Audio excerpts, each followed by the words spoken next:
La coroner Nancy Bouchard s'est prononcée sur le décès d'Alex Villeneuve, décédé le 14 février 2024 à l'âge de seulement 23 ans.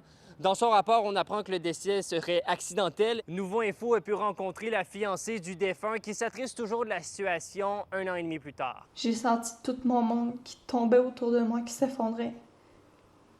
Puis c'est là que j'ai perdu l'homme de ma vie.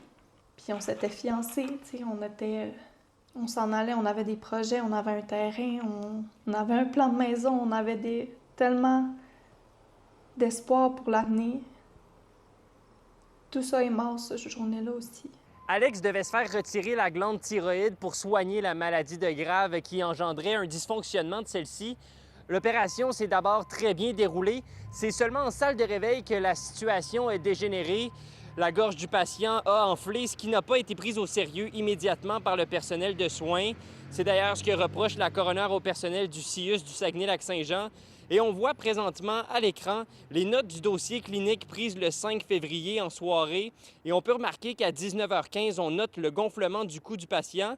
Sauf qu'en réalité, la complication avait déjà apparu bien avant 19h. Quand moi, je l'ai vu en salle de réveil, il y avait déjà un hématome que j'ai décelé, tu sais, qu'on voyait qui dépassait de son bandage. Fait que là, j'ai dit aux infirmières, tu sais, là, on devrait le marquer, mais ils ignoraient ce que je disais. Fait que là, je lui ai dit, tu sais, j'ai vraiment insisté. Puis après, bien, ils ont fini par céder, puis on dit, OK, on va le marquer. Il était 4h30 à ce moment-là. Puis, si on lit le rapport du coroner, ça a été rajouté à 19h15 qu'il y avait un hématome, puis un œdème. Ça aurait dû être fait à l'avance, bien, à l'heure que c'est arrivé, mais ça a été rajouté par la suite sûrement parce qu'il trouvait que c'était insignifiant. Il s'est mis à dire, là, tu sais, j'ai de la difficulté à respirer. L'infirmière s'est retournée et a dit, ah, ta saturation en oxygène est belle. Moi, qui ai juste écouté Grey's Anatomy, qui est ma formation en santé, je me suis pas obstinée, tu sais. Ils sont partis, puis à un moment donné, il m'a regardé, il avait les yeux tellement grands, tellement terrifiés. Il a fait juste ça. Puis là, j'ai fait non, non. Fait que là, j'ai crié, tu sais, il respire plus, il respire plus.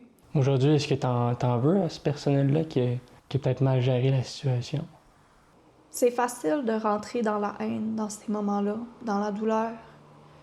Tu sais, ça vient qu'à prendre tout autour de toi. Tu vois plus juste la douleur. J'en veux, mais tu sais, je me dis que ces personnes-là l'ont sur la conscience. Par contre, faut pas que ce soit des choses qui réarrivent, tu sais. On a tenté de rejoindre le CIUS du Saguenay-Lac-Saint-Jean sans réponse. À Saguenay, Louis-Mathieu Corneau pour Nouveau Info.